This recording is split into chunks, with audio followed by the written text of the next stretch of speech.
Call to order the regular meeting of the Eastpointe Community Schools Board of Education, February 13th, 2023 at 6:31. That's fast. We said wait 2 minutes, right? 6:30. 6:30? We'll say it's fast by 2 minutes, okay? Let me get my agenda here. Please call the roll. Mr. Roscoe, Here. Dr. Early, Here. Ms. Richardson, Present. Ms. Rayford, Here. Mr. Williams here, Mr. Gruenberg, Here. Mrs. Gruenberg, Here. Okay, if we could stand, Ann will lead us in the pledge.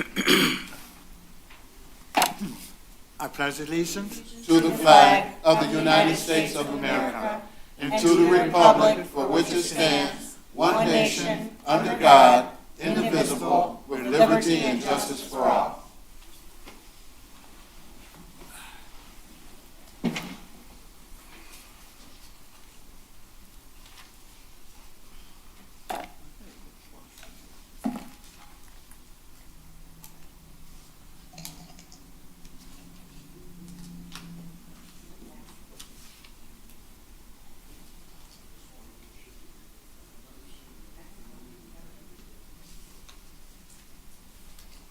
Okay, is there a motion to approve the agenda?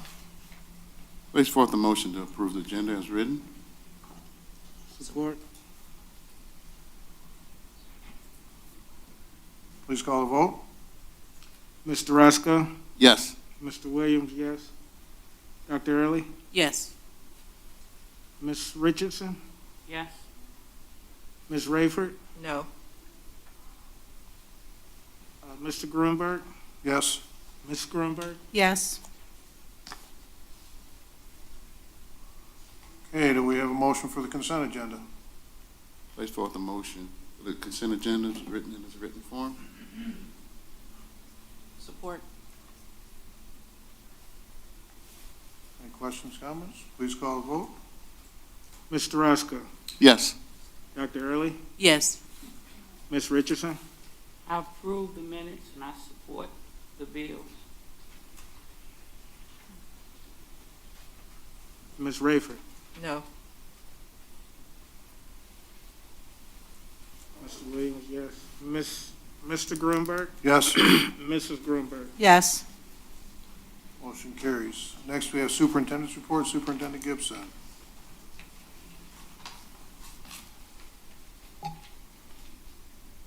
Good evening, ladies and gentlemen of the board, as well as the community joining us. This is the superintendent's report for this evening.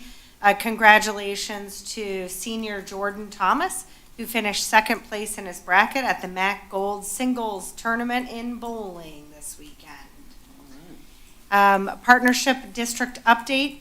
Board President Gruenberg and myself had an opportunity to go attend last week a joint meeting of MASB and Middle Cities Alliance superintendents, along with the state board, Dr. Michael Rice, the superintendent of the state, where all of the partnership districts were able to come together, celebrate some promising practices, and also share some of our concerns about the partnership process. As you know, we have 3 identified schools at Bellevue, Pleasant View, and Eastpointe High School. We are working on developing goals to navigate into the future of these 3 schools.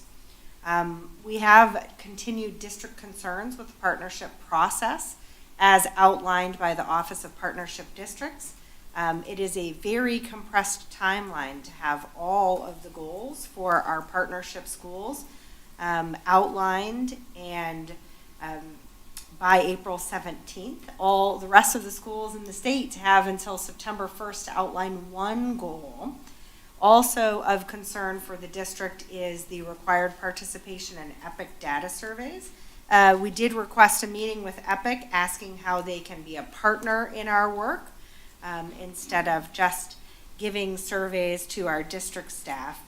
And then finally, the required participation in the Michigan Data Hub continues to be a concern for our partnership district. It is not required of all districts in the state. It is being asked of partnership districts. And I wanted to share that with the community and with the Board of Education. We are investing in our media centers here in Eastpointe Community Schools using our ESSER 3 funds.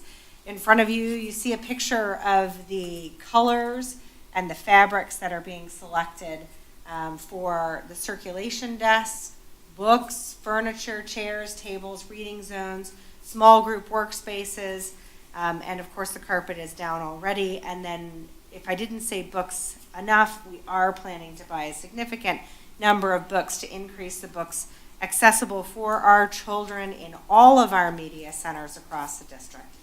The board had a wonderful opportunity to eat food prepared by our CTE students. Over 40 students in our culinary program prepared a luncheon for the board. The board was treated to an amazing lunch and probably a dinner as well, because there was enough food for everybody to take home some. But we are so grateful that our students and Chef Shu, as well as Principal Jones, offered this opportunity to highlight and celebrate our amazing CTE students. We are in the process of expanding our secondary face-to-face options. 6th grade has returned to full-day face-to-face instruction, and the secondary team is navigating the return for 7th and 8th grades. Eastpointe is committed to offering choice for students and families 9 through 12 as we start our school year next year. But as we unpack our plan, we hope all families will lift their voices to meet all student learning needs. Big shout out to Roger and Jeff from our high-tech maintenance. They were able to swing into the superintendent's office last week and do a few things around, but if you see those Eastpointe vans driving around, it is likely driven by Roger and Jeff, and they are out fixing and repairing all across the district. The MT Awards for CTE were last week. We were able to recognize Detective Marcel Prude as well as 2 of our Eastpointe High School students, one for CTE culinary and the other for the police. Excuse me, I've lost my exact words. Law enforcement completely escaped my brain momentarily.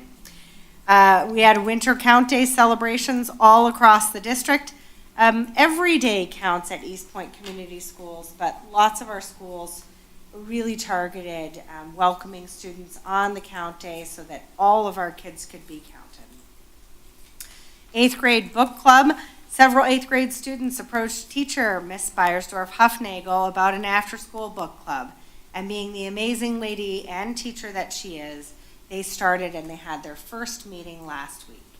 So the 8th graders are very excited about that club. Today, I had an opportunity to swing into music class at Forest Park, where they have boomsticks and are working on rhythm. So thank you very much to our music teachers for bringing music to life. Upcoming events here in the school district, we are off for midwinter break this Friday, and then next Monday we have a Gleaners food distribution March 2nd at 9:30 a.m. And we have March is Reading Month coming up here soon. That concludes the superintendent's report. Thank you. Okay, next we have first standing in the public. Does anyone wish to be heard? Anyone wish to be heard? Want to step up to the podium now? For the record, you need to say your name. When you get to the microphone.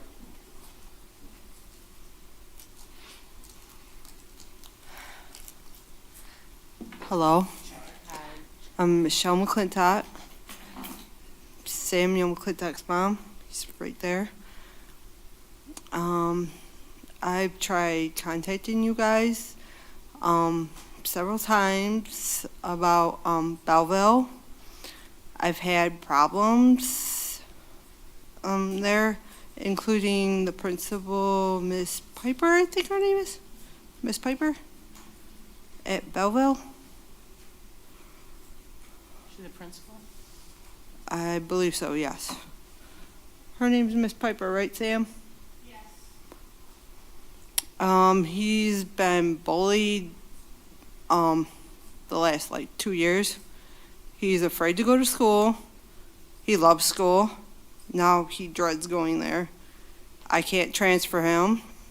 I've tried.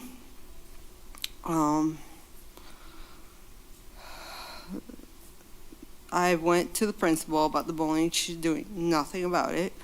So I'm coming to you guys in hope of a solution. Thank you.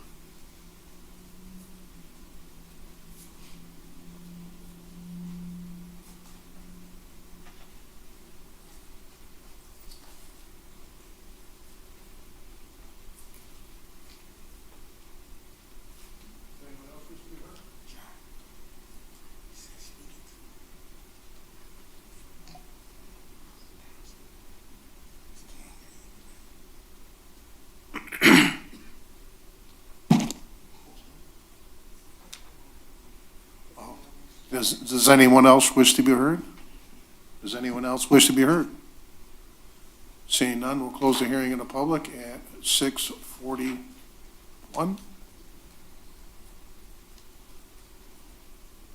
Next, we have discussion, action, curriculum. Hi, good evening. I'd like to invite curriculum coordinator Lisa Petrella to the podium. Thank you. Good evening, Superintendent Gibson, members of the board, and our community. I have two updates for you from the curriculum department this evening, and I promise they will be brief. This middle of the year curriculum presentation, actually you can go to the next slide there if you don't mind. I don't have the clicker up here. We have two updates. The first item to report is an update on the benchmark assessment and progress towards our academic goals, which is required by Senate House Bill 845. It requires us to share the fall NWEA data with you that will be aggregated by grade level, student demographics, and students' mode of instruction. Secondly, I'll give an update on the return to in-person learning and continuity of services plan for this school year. Previously, this was presented I believe in September or October by Ms. Flanagan of this school year. So, as I said, we must give an MDE-approved benchmark test to our students each year, and then report the data and the progress towards goals fall to spring publicly. We have a couple of goals that you see on the screen there, both one for reading and one for math. Both goals have a lot of the same language, as you can see. The next slide breaks down some of the demographics. And for those of you who were part of the strategic planning process, you've seen a lot of this same data. So you're probably pretty familiar with looking at things like how many economically disadvantaged students we serve, what the gender ratios are, how many special education students, and the breakdown of race and ethnicity, as well as mode of instruction. So just pointing out that for mode of instruction, when we began the year, we had a little over 1,000 students that were fully in person, and then our secondary buildings, we had about 952 students in the fall whose instruction was delivered by that hybrid model. Interestingly enough, we have just a few more males than females that we serve in the district, and all of this is going to be on the school website and the district's website on the transparency data link. Next slide. This is just showing the fall data, our scores, in comparison to the NWA norms by building and by grade level. I know that that's very hard for you to see and hard for those at home to see, but again, each building's aggregate data file will be available on the district's webpage. So the main thing for us to take away from this is the fall scores really tell the story about where we began at the beginning of the school year. And when I return in the spring, I'll be able to share much more information with you about growth over the school year. As each building in our district participated in a fall data dig, and there were some positive highlights. The fall data showed that although, and again, this is no surprise, we just went through the strategic planning process, but as we began the year, we knew that a lot of our students were continuing to be below the grade level norm. But the good news is students who attend Eastpointe Community Schools for a full academic year are continuing to show growth, and that's been the trend for the last couple of years. NWA, as well as other local assessment data, is really showing that strong correlation between attendance and student achievement. And we've also learned through these data digs that more of our kindergartners are coming to school ready to learn. So we've seen an increase in letter recognition and number recognition, which again, I think really speaks to the importance of those pre-K programs that Eastpointe Community Schools is continuing to grow. The winter NWA assessment window just closed last week, and I know there are data analyses going on around the district in PLCs, both last week and this week.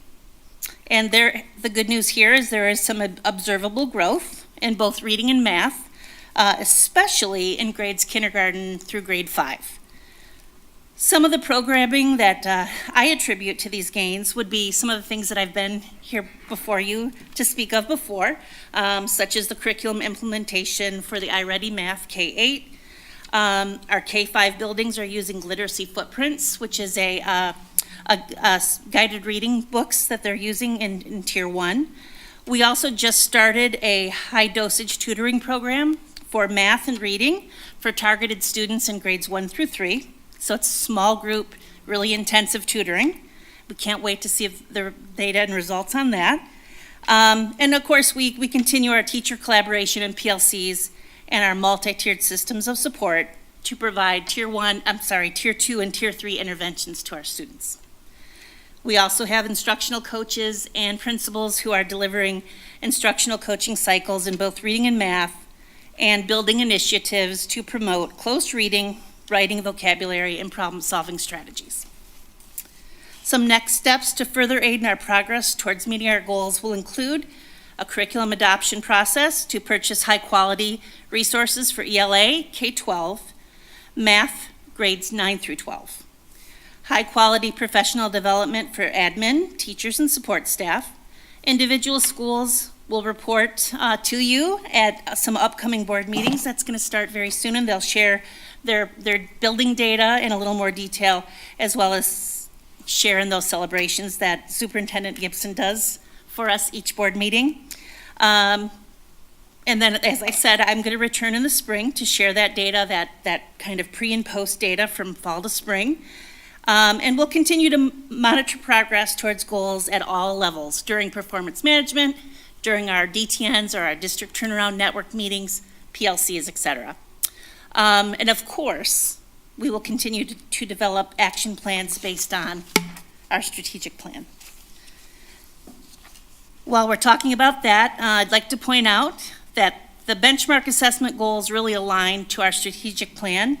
To connect the dots for you, we can see that there's a direct alignment to particularly Goal 1, student growth and achievement, and Goal 2, learning environment and supports, in that strategic plan doc that you've seen before.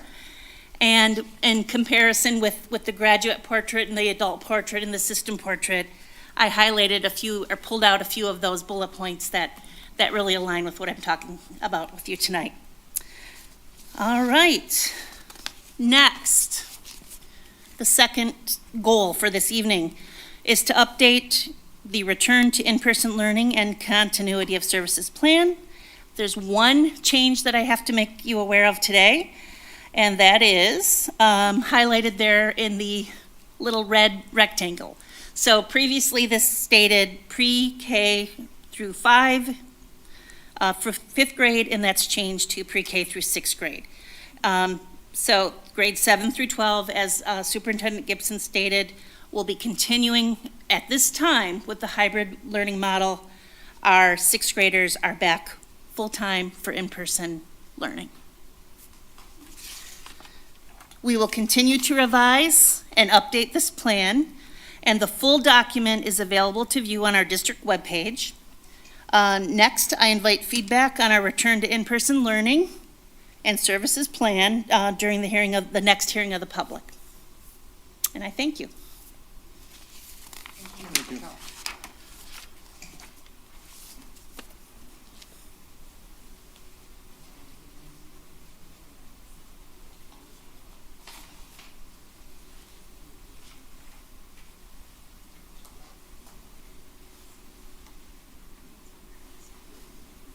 Thank you very much, and now we'll open up the second hearing of the public at 7:50 about. And I want to remind everybody, that this is an opportunity for public comment on the return to person learning and continuity of services plan for the 2022-2023 school year, and as well as any other comments that you may want to make. So, that being said, it's opened up at 7:51. Does anybody wish to be heard? 6:50. 6:51. Anyone wish to be heard? Yes, sir? You know the rules, right? Don't forget to state your name this time, even though we all know who you are. I know how you feel, Mr. Goldenberg. My name is Mr. Zander. I'm the district ambassador for the schools. I just wanted to let you know about the sports. Ms. Gibson came one of the events, like to see. I'm glad to see her at this basketball game. We just wanted to let you know that we lost, as you know, that you got there on your decks. We lost 17 losses and we did not win anything. I do not like it at all. Either is the staff and the superintendent either. So we work our little hearts out, and we did as much as we can do. So I just try as much as I can for the scores, and I like doing it, and it's very, very important to the schools and to the board, and maybe next time we can do it, if we can, as we can do it.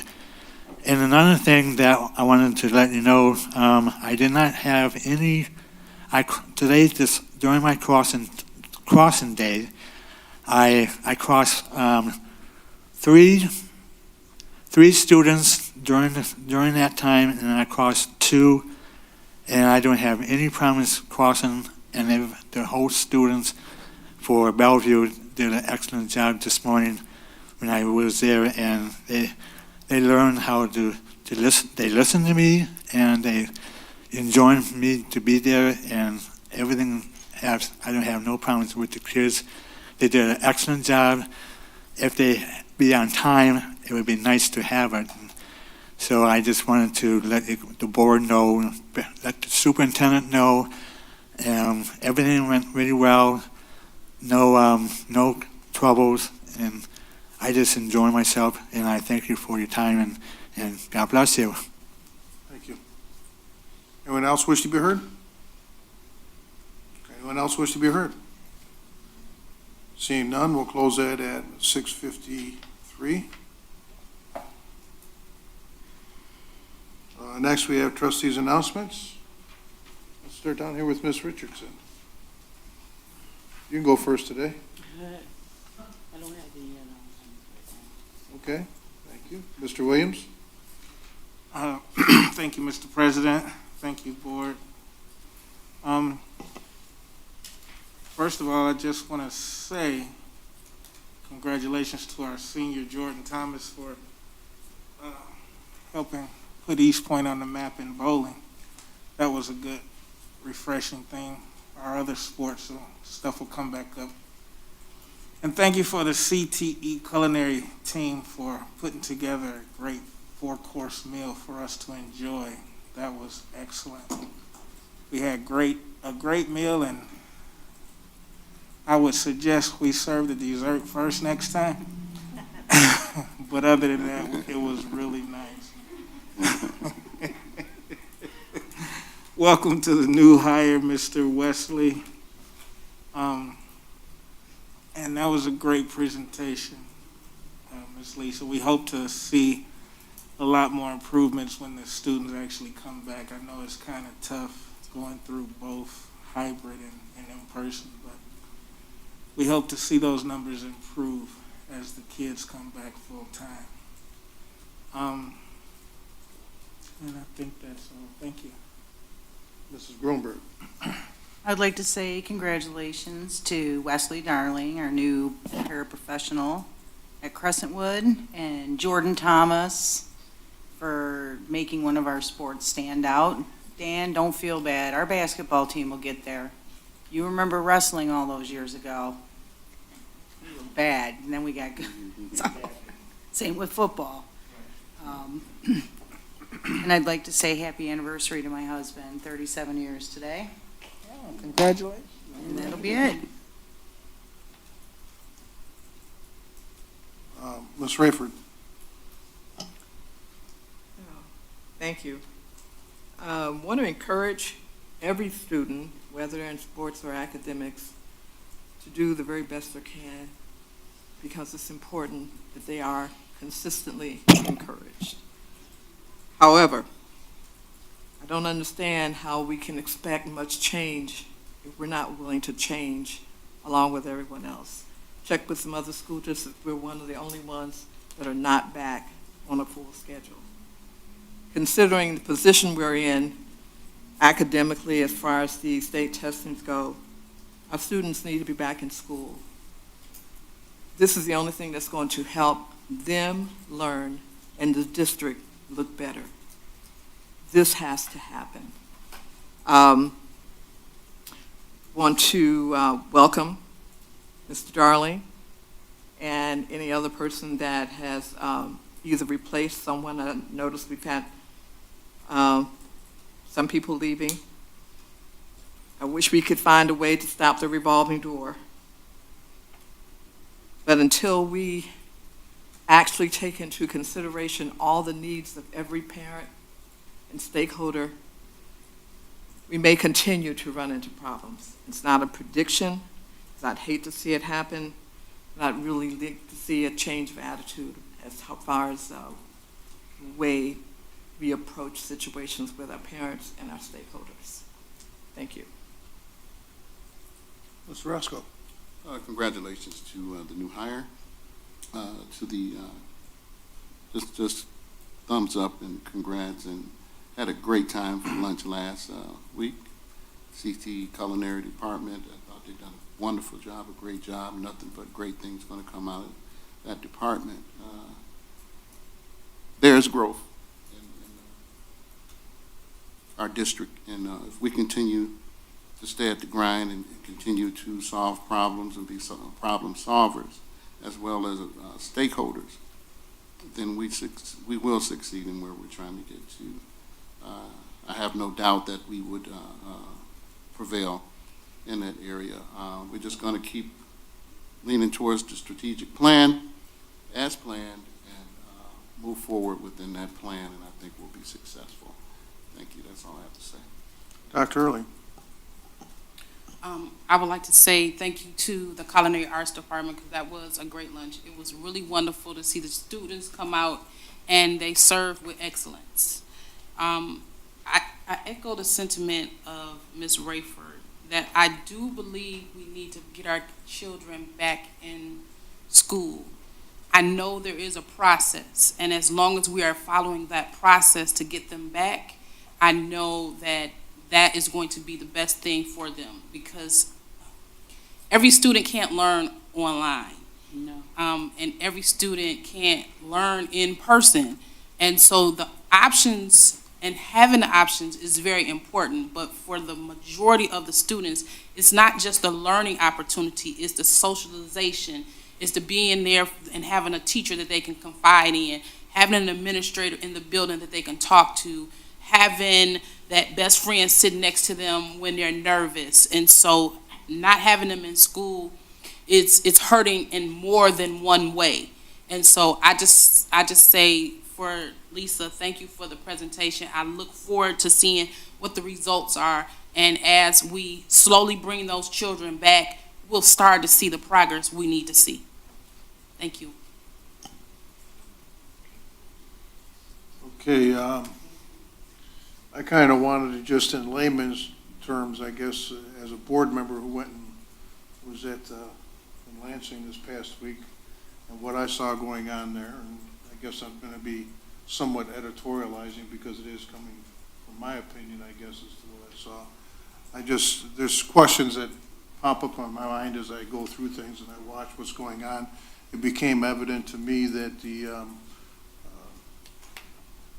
the state does what they have to do because the federal government tells them that they've got to do it. And then the state turns around and tells us what to do because they have the federal government telling them they got to do something. So now they tell us we got to do something, right?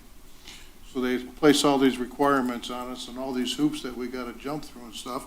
But then yet, for some reason or another, it's called a partnership, which I just don't understand how a partnership is one person or one entity just making requirements of another entity and the other entity doesn't get anything in kind, I guess you could say, you know, I mean, you're going to require us to do certain things, but what kind of assistance are you going to be offering us as well, too? What additional resources are you going to be offering us as well, too? The other thing that I noticed, too, is I think there's this whole model of the bottom 5% is a failed model. I say, and I stated this to a couple of the people there. I didn't do it in the group discussion because I'll explain that. That was a little bit different. But anyways, to me, the problem with the model is if we have schools that are identified in the bottom 5%, we don't get out of the bottom 5%. What we do is we actually put other schools in the bottom 5% because of the way that the model is right now, which means that there's always going to be somebody identified in the bottom 5%. It doesn't matter how much better. If everybody just started growing and growing and growing and all of the students in the state of Michigan were fantastic, we're still going to have schools in the bottom 5%. That's just the way the model is designed, which I think it's a false model. I don't think it's the way to do it.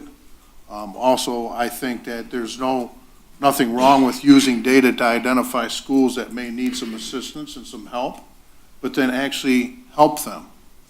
Don't just make requirements of them, help them.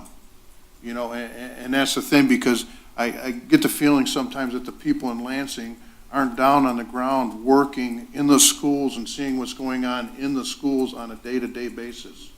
You know, so I don't think they realize the hard work that our people, our administration and our staff are putting in trying to improve the situation for our students. And it's not always, you can't just say that it's your fault or your fault or your fault. I sit here and I'm amazed at everything they talked about there. And the discussion mainly was when they brought them in, as they had the various superintendents and ISDs, they were trying to foster some conversation between them as to things that were working in their districts and helpful suggestions. So that to me, I didn't mind that conversation being in that light, because I think that's good that districts do, you know, exchange information. What's working in my district may work in another district, or you might tweak it and it may work better for you in some other way. But those types of communications are fantastic. But it's all the additional requirements, and that we have to, once you're identified as a school, you have to have these requirements fulfilled faster than the other schools, when actually you should be able to, me, and it's kind of strange, it seems like you should have a little bit more time to make sure that your product is exactly where it needs to be, because your kids and your district needs the best product possible. And the other thing that I noticed too was a Dr. Pearson, I think his name was. He was there, and he was the one who read off basically all the requirements that we got to meet and when we got to have our plans in by, and when all this data and all the various things. And he's sitting here and he's talking about these things. A lot of the stuff that he lists that might be included as part of our plan is things that we already do. You know, one of the major ones that he touched upon was the strategic plan. Well, I think we just kind of went through a robust strategic planning session. And, you know, another thing that he said, and I'm sitting here and I'm remarking, board training. Well, I think we do pretty good in that avenue here. This is a pretty high-functioning board when it comes to professional development. So, I mean, there are things that we are doing, and to me, everything that was talked about was about human capital. And it's about staffing and what we have in our buildings. Bus drivers, food service workers, parapros, teachers, it doesn't matter what.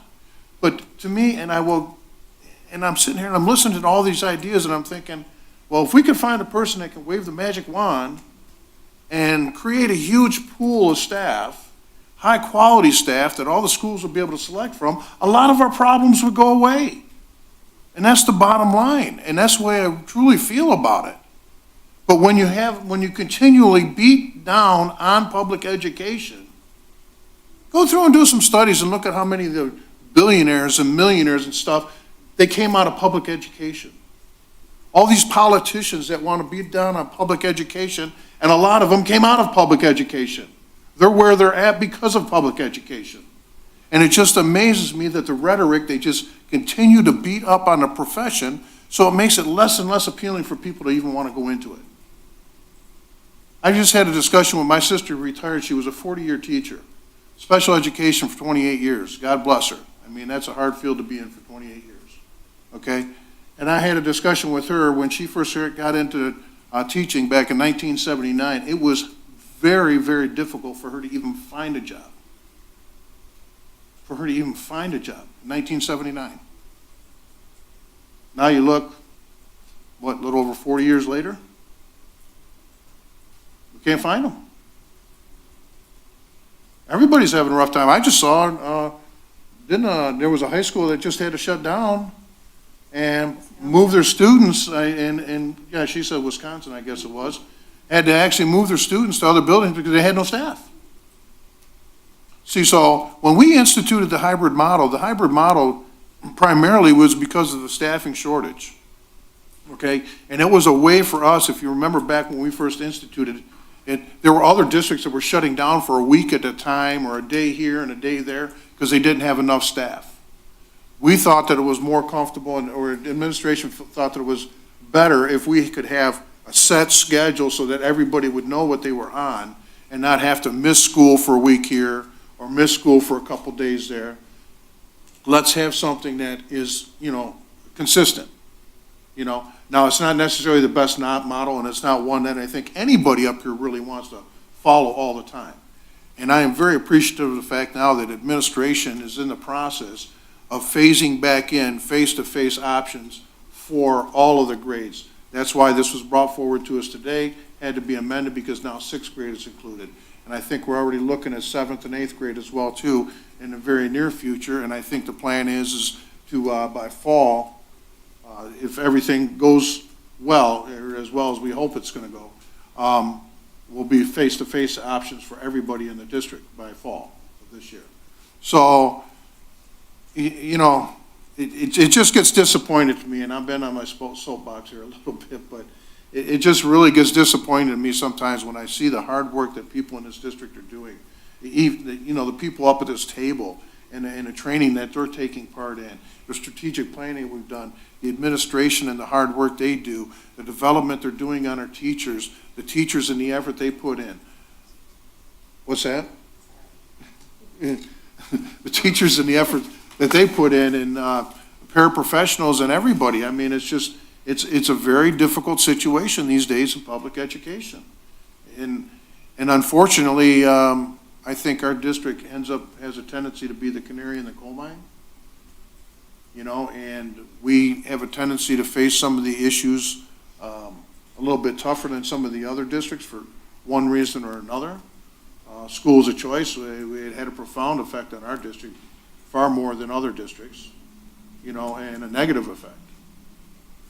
I truly believe, because, we have a whole lot of students that live in our district that are going to other districts right now. And it's had a very negative effect. And it's also created a situation too where they're talking about, it's more about money and how much a parent has the ability to, so when a parent can transport their kid, right? Transportation becomes an issue for students as well too. So, I don't know, it's just, it's very, I just appreciate everything you guys are doing. And when it comes to the state, continue to fight back with the state, will you? Because, I mean, they're just really, you know what needs to be done. That's the sad part. These folk knows what need to be done. They don't need a state telling them. They can look at the data, they can look at our students, and they know what we need to work on. We know we need to work on parental engagement. We've all talked about that, right? And we know that we have to have more parental engagement within our district. And that's why I'm glad to see a parent here. It's nice to see a parent here. I wish there were more parents here. Okay, I've said enough. Meeting adjourned. She already said happy anniversary, so.